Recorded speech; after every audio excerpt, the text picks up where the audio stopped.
I never got to play Fantasian when it exclusively came out on iOS in 2021. But still, I felt some nostalgia for this game when I started playing its Switch port. The game felt like a PS2 era JRPG in the best way possible. This makes sense since the main person responsible for the game is none other than Hironobu Sakaguchi. Hironobu Sakaguchi created the Final Fantasy series and had a huge hand in the series up until 10-2. It's really quite a shame that this game was stuck in Apple Arcade for around 3 years because more JRPG fans should have had access to this game from the get-go. What makes Fantasian Neo Dimension worth it? Let's find out. Right off the bat, we're already treated to a narrative hook in the form of our main character, Leo. Leo wakes up in a mysterious, highly mechanized environment with no recollection of who he is, where he is, and what he was doing. The game follows his journey as he meets new companions, unravels the mysteries of his past, and faces off against the enigmatic Vam the Malevolent. The story immediately gives us something interesting to latch onto. A mystery to get to the bottom of, Leo's lost memories. Every time Leo remembers something, it also leads to more questions. This serves as the main drive for you to keep going, and it also makes it feel like the story goes along at a good pace. However, it doesn't keep a good pace all throughout, as there are some parts where the story slows down. These parts are when you go on some tangent that doesn't feel like it's related to the main story, but then it kinda surprises you and takes you back to the main story somehow. While curveballs are nice and keep you interested, I do feel like some of the twists could have been foreshadowed and built upon more before the big reveal to really capture that whoa moment. Another pain point for the story, at least for me, is how it will take a while for you to get the whole party together. The story goes through various arcs wherein the party is separated. Not only is that kind of frustrating gameplay-wise because it'll take a while for you to fully experiment with party synergies and such, but it also affects the story aspect of the game. You do get individual character exploration and development during these moments, however you hardly get any development of the party as a whole, as a unit. So if you're the kind of RPG player who loves character dynamics and interesting party relationships, like the Persona series or the Tales of series or Baldur's Gate, this is probably not for you. While we do have our gripes with the story, the game still does provide an enjoyable narrative full of mystery and intrigue, which will keep you for the short, for JRPG standards, 40 hours that you'll be playing this game for. That's all we have to say for the story, so let's move on to Fantasian's gameplay. Fantasian gives you the typical JRPG turn-based system, but with a twist. Or should I say, a bend. When you're thrown into an enemy encounter, enemies will be arranged in certain ways on the field. You can take advantage of the enemy placements as certain attacks have a specific range and trajectory. You can use AoE attacks for enemies clumped up together, pierce attacks for enemies in a line, and attacks that bend for enemies arranged in an arc. It reminds me of games like Chrono Trigger, which Sakaguchi has worked on by the way. It provides a very engaging way to do battle because you have to aim your attacks and sometimes you gotta make that tiny micro adjustment just to get that extra enemy in your range. But boy does it feel good when you get that perfect lineup.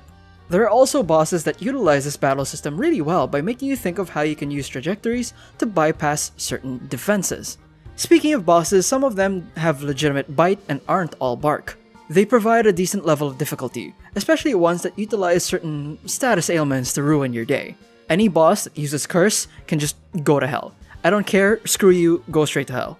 Fantasian also has a very unique way of dealing with those pesky, frequent random encounters. They had the absolutely brilliant idea of, what if we take all the encounters and save them in our little enemy piggy bank for a rainy day? So as you're walking around, you can actually store enemy encounters up to a certain number of enemies, and then battle them all together at a later time. They call this the Dimension system, which you can actually turn off if you want straight up random encounters. If you collect these enemies, sure you'll have to deal with a higher amount of enemies at once, but since you choose when to take care of them, you can heal up beforehand so you can confidently deal with them. It pairs really well with the battle system we described earlier, cause man, getting a huge clump of enemies for you to mow down with your pierce and AoE attacks is just really satisfying. The gameplay has its ups, but it also has some downs. We already mentioned earlier that you don't get the full party until really late into the game. That's a bit of a theme in this game because you also get introduced to a skill tree mechanic late into the game as well. While we would have wanted to have the skill tree earlier as well as a full party, it doesn't really hamper our enjoyment of the game too much. Fantasian shows a more stylized approach for their art. The game's graphics may not be as technically impressive as the modern Final Fantasies for example, but they don't have to be, and the art style they chose fits in with their world and their budget more importantly. Also, this game was initially for mobile, and it shows, despite the graphical improvements they made when they ported it to home consoles and PC. The idea of having the settings be actual dioramas translated into in-game graphics is an interesting way to build in-game environments. The environments gave off this vibe of something you'd find in display at a museum, and a little bit of a handcrafted touch as well. However, it doesn't exactly agree with the camera at times, as the controls get a little confusing when the cameras rotate. It's reminiscent of the old school Resident Evil camera angle clunkiness. It's especially annoying in areas where the camera angles change a lot. The Switch also suffers from a few hitches with the frame rate here and there, especially in certain cutscenes. We keep complaining about this across different games, and a successor really can't come faster. Nobuo Uematsu's touch is unmistakable, and his work here is nothing short of praiseworthy. From the wistful melodies of Quiet Towns to the electrifying intensity of the Machine Realm, each track complements its context.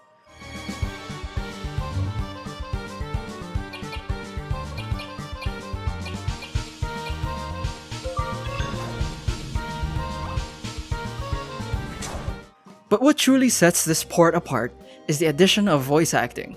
Where the original release relied solely on text and music, the fully voiced scenes in Neo Dimension breathe new life into its characters. The memory sequences in particular gain a profound intimacy that transforms what were once static blocks of text into emotionally resonant moments. So he was some kind of teacher. Kina smiled at Leo's words. Yes, he was my teacher. I do feel that it was a loss to the JRPG community when they decided to release this game exclusively on Apple Arcade. Fantasian is a work of love from one of the biggest names in JRPG, and it's pretty damn fun. The story is interesting and the battle system is engaging. Sure, there are a few things it could do better, but not exactly egregious faults. It doesn't have the best graphics, and the UI was obviously designed for mobile use. But there has been a growing number of people who are tired of big-budget, realistic graphics games that ultimately end up priced more than what most people are willing to pay. This growing frustration is what really led to Astrobot's critical and fan success with its simple gameplay and lovable stylized graphics. And therein lies Fantasian's biggest advantage. It's cheap at $50 USD while having some of the biggest names in JRPG working on it. Overall, Fantasian is a fun and beautiful game at a reasonable price, and we're giving it a 90. What do you think of Fantasian? Were you able to play it when it was an exclusive? Tell us in the comments below. Thank you for watching, like if you liked, subscribe for more video game and video game related content. This has been Game8, and we'll see you next time.